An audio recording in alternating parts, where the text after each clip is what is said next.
The coming of humanity to Floi.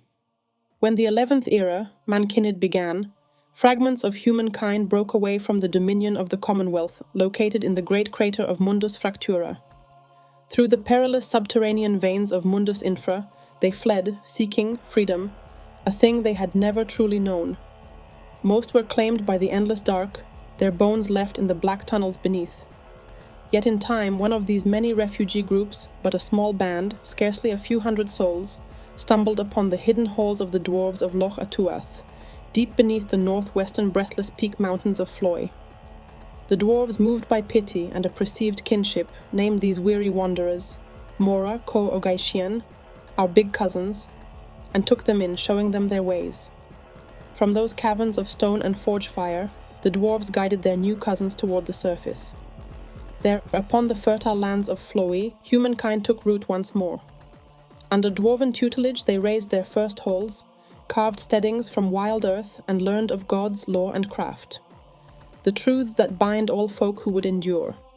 The dwarves taught them to temper strength with wisdom, and to survive in a world harsh and beautiful, beyond imagining. The centuries have passed.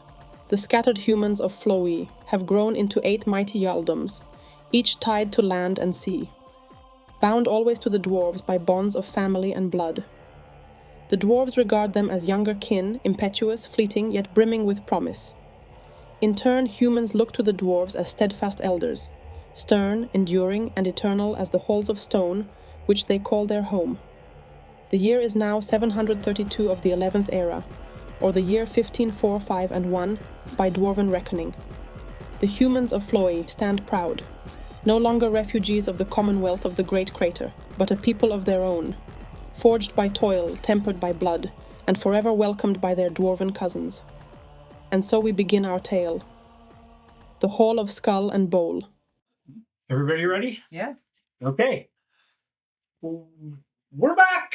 Welcome, everybody. Jerk DM has returned. Thank you for being patient with us. 107 of you now. I don't know where you're all coming from, but we love you. Please keep coming back because, frankly, this is entertaining as hell for us. Gets worse. It only gets worse. It gets worse. It never gets better. For our regular viewers, our last campaign ended last session. The shiny pennies are now complete, so we're starting a new one here. Given that it is a new campaign, we're going to do things a little different this first session. We will start with the always present Jerk DM, giving you a little rundown of where and when we are in our world of Mundus Fractura, and a brief overview for what the start of the campaign is going to be. After which, each of us are going to introduce our characters, so you guys all know who the hell we are now. And then we're going to jump into the campaign. And as of next session, we will go back to the regular fun fact and recaps. But we thought you should know who and where we are at the moment. So without any further stalling for time, I would like to introduce the fabulous, and by fabulous, I mean incredible. And by incredible, I'm really understating my whole case. The fabulously incredible Jerk DM, Tom. Woo! Yeah. Woo! Yes. Does he get some point for that? It's pretty does he get an auspice taste for that? I'll start pouring early. No. You haven't even rolled it. It's not poured enough. It's not fair. You didn't butter him up enough. There's being a jerk already. We're talking. I'm thoroughly buttered both sides of the bread, and then you stuck me in the toaster. And I like it. okay, so everybody, I'll talk to the table as opposed to you at home. Just because I'm comfortable that way. He's shy. I'm a shy boy. He's so shy. Behold. The previous campaign took place in what was known as the Common Era, the Common Time. It took place in about 1077 of the 14th era. This campaign takes place in the 11th era, known as Menkinid. So at one point in time, there were no humans on Mundus Fractura. And through, refer to lore guide, I can't remember. I'll probably insert it on the screen. Humans popped up on Mundus Fractura, and it took them a while to escape from the Great Crater. and they escaped in what is known as Mangnid of the 11th era. You guys are currently in 732 of the 11th era. Humanity in this part of the world is, we'll say, cousins to the dwarves. The dwarves found them roaming around through the Empress and adopted them and set them loose in the surface world. They worship the That won't go bad. They worship the same. Humans worship the same gods as the dwarves. They've adopted dwarven society, and it's in this region known as Floy. It's very Viking-like.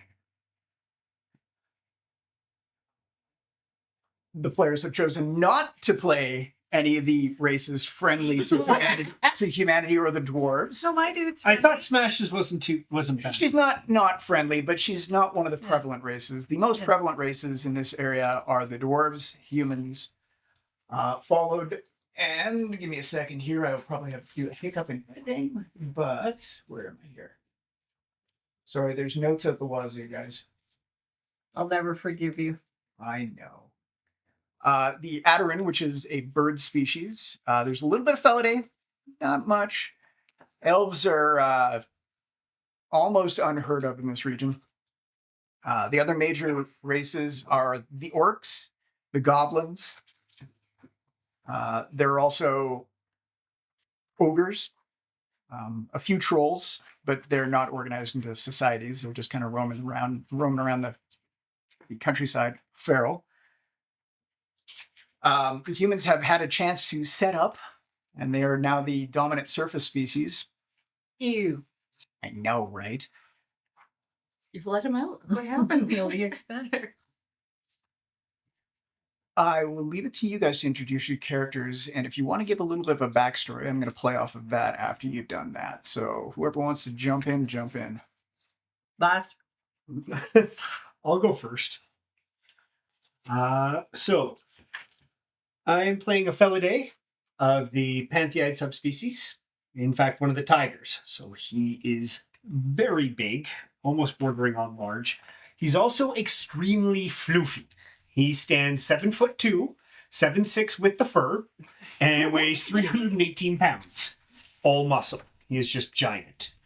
Unusual for a Felidae, and no one's really certain why, but his fur is very unusual colored. It is blue with gold white tiger stripes throughout it. He also has a couple extra fangs hanging down from his front, almost like a saber-toothed tiger. They're just sort of, they're there. He also has a permanent smile. He is always smiling, and it's a little bit of a goofy smile.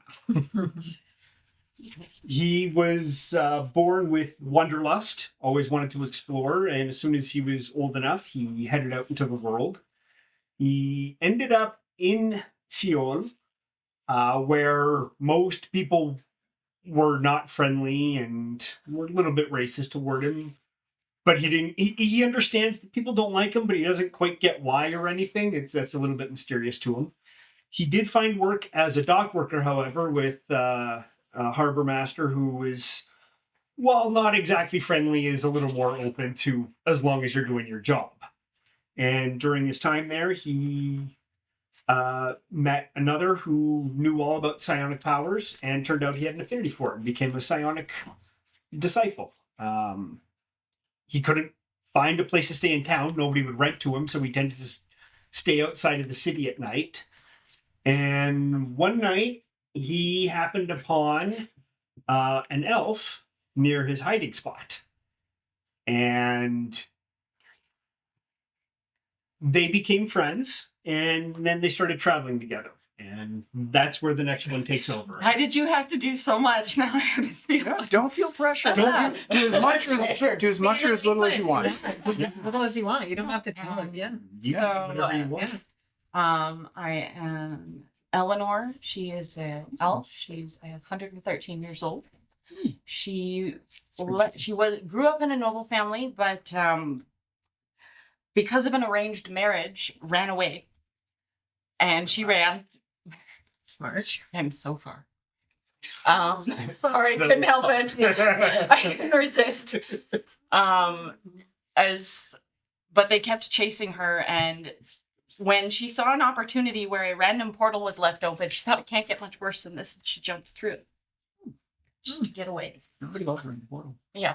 That is how she ended up here. He came across a very strange blue feline that she followed for quite a while, trying to figure out what it was. And then it snuck up on her in the middle of the night, and she was waiting.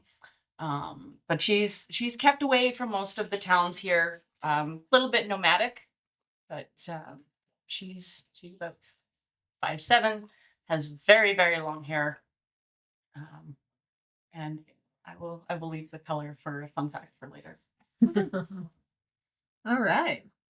So my new dude is a guy who is an ERIN, and he looks similar to a cassowary, wearing a jacket, and his name is Rock, which his friends call him Rock, though. And he is a monk from the Temple of the Unknown God, and he is on his pilgrimage to seek the ritual. That is all. That is all. You on your pilgrimage, and you two hanging out by the docks and working on the docks. I guess you were working on the docks. At some point, you were, it's the word I'm looking for, clubbed over the head and imprisoned, taken as slaves. Yes. If he got caught first, I would have got caught on purpose. Okay. Mm-hmm. And actually, he probably would have got caught first because he was on the docks. Yeah. Wait, was it an ice raid? It's, what are you talking about? It's Viking society. It's very icy here. That's exactly what I meant. Yeah. It's very icy. So frosty. Very icy. Super icy. Very icy lands. So as Icicle containment elite. as Viking culture is oft wont to do, as to which this region is based heavily off of, there is much raiding and pillaging and taking of unwilling laborers. Interns. Interns.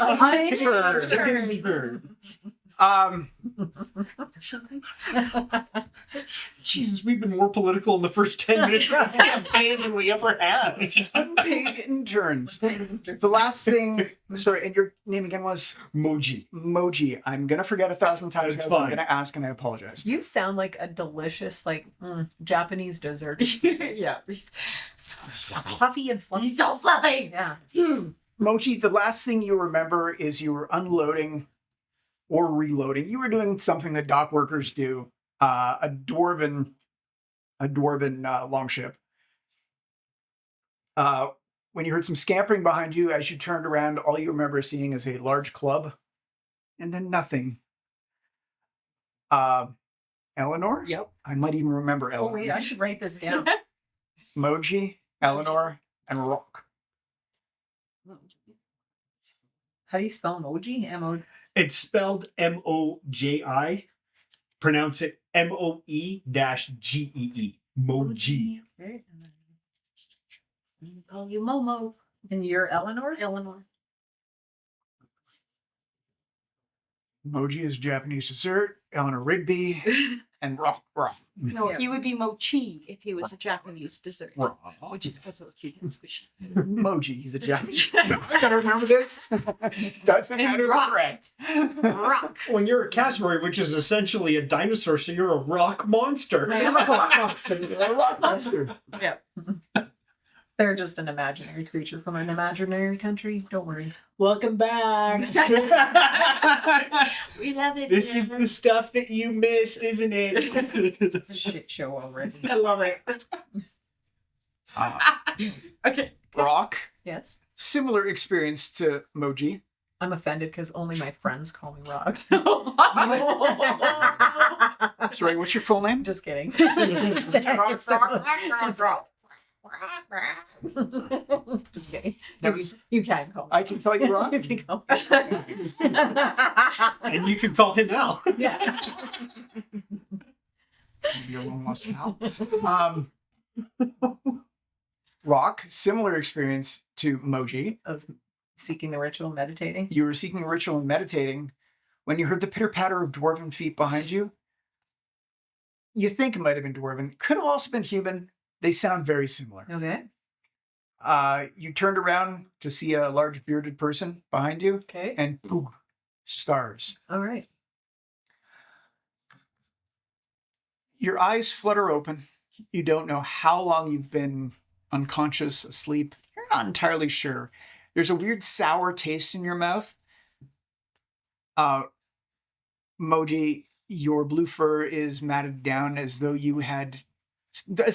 somebody had dumped pancake syrup or maple syrup into your beard. Okay. Eleanor, similar experience. Your lips are dry, like you've been without water for a few days. Mhm. And again, you've got like a sticky kind of resin on your bottom lip and in your mouth. You're very pasty. Okay. Rock, not unlike being a child and grabbing a Jolly Rancher and letting it melt a little bit and then biting down on it. Yeah, your beak Gotta. stuck shut. It Mhm. takes a minute. There's moments of panic where like, oh my god, I don't think I'm ever gonna get this thing open again. And then clack, Panic. clack, clack, clack. Sweet. You're bound. You're on a boat that's rocking, and there's a smell of fetid death in the air. You look up blearily, and you can see a dwarf who's not looking so shit hot, kind of stumbling around the boat, checking on other dwarves, 8 of them, that don't look so shit hot. You're not exactly sure what's wrong with them, but again, the smell of death in the air, things are not super great. And you see this dwarf come stumbling over to you, grabs a knife, and everybody roll a luck check.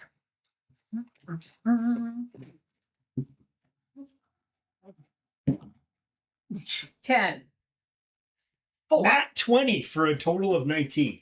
He goes to Moji first, steps over you. You're all bound very well. Dang. You see him, he's coughing. He's spewing out kind of a green bile from his mouth. He's got boils and pustules all over his face. Yeah. And he's got around his neck, he's got a skull where there's the top of the skull has been removed. Okay. And it's on a rope around his neck. And he's got a few small animal skulls around his belt, all of which have holes cut in the top of the skull. Stumbling, he's breathing really, really heavily. He smells vaguely of almonds. Cuts you free. Coughs a little bit. Turns around, cuts you free. Oh. Rock. And Eleanor looks at you, coughs, some spittle, some green biley spittle lands in your face. You hear him grunt and looks very begrudgingly at you, but does cut you free. That's right. He stumbles backwards, takes a knee. What do you guys do? I'm gonna stand my little skinny bird butt up. I sit up and I make sure that my hair is okay. Yeah. I have to make sure I'm okay. So we're all untied. He's not. He's breathing really, really heavily. I'm gonna assess my own body. Like, how do I feel? You Am I feel sick? like you've been unconscious for a few days. Yeah. You are very dehydrated. Not ill. You're not ill. You're very hungry. Okay. He's. What's wrong with you? They got on board. Barfs a little bit. He does not. See. Oh, I get as far away from this as don't know how possible. long. I'm gonna back up too. I would like to. He does not seek the ritual. Don't eat the food on board. Okay. Take this. And he rips this skull that's around his neck. It looks like looks like a large cat Oh. of some description skull. He throws it over. Take this. There's 3 left. Barfs on the guy who's, you think at this point, dead. As your vision starts to clear, you can see these dwarves are all corpses. Freaking dead. Okay. Don't eat the fish. Don't eat the fish. He says, just a sec here, sorry. What got on board?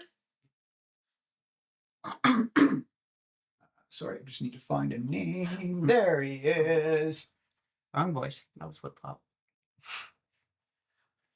Maybe it was poison instead of a. Speak to the Hall Lord. We're on a collision course for the beach. I don't have long. Tell you're not. You are welcome. Show him the skull. Okay, well, I am gonna start throwing these bodies overboard. You look around, and he's not wrong. You face the bow of the boat. Oh, we were in the bow? Yeah. And the boat is on a collision course for a dock that is that you can see a small, like Viking-esque village in the distance. Smoke rising from the beyond the wall. Mm-hmm. I'm gonna pick the skull up. Yeah, I'll take one of those too. There is just the one skull. Oh, I thought you said there were He does have several smaller skulls. But there was one He specific said one. there was 3, but this is one of, or He said there are 3 left. 3 left. Yeah. He didn't explain. Okay. Oh, I pick it up. Is there an anchor? There is. And we're gonna hit a dock. You're gonna hit a I'll dock. brace myself. You think you're about a minute away. I'm gonna run to the thing and throw the anchor over. Okay, you run to the back of the boat. Do I have to roll something? No, you just run to the back of the boat. Yeah, to throw the anchor over. Bounce over bodies. I think your movement is 30 feet. 30 feet. So, are you just gonna run? I'm gliding. Fast? And I glided so that I'm not Hop over and Yeah. Just so I'm not I'm in gonna there. run Yeah. back too. I've realized I'm covered in goo. I'm going to leap over the side of the boat into the water to wash myself off. the boat is moving actually at quite a clip. You don't know exactly how it's doing this unpowered, but it's if you jump into the water at this point, you're going to be left behind. I don't know how good of a swimmer you are. Tigers. Tigers are good. Okay. Oh, wait.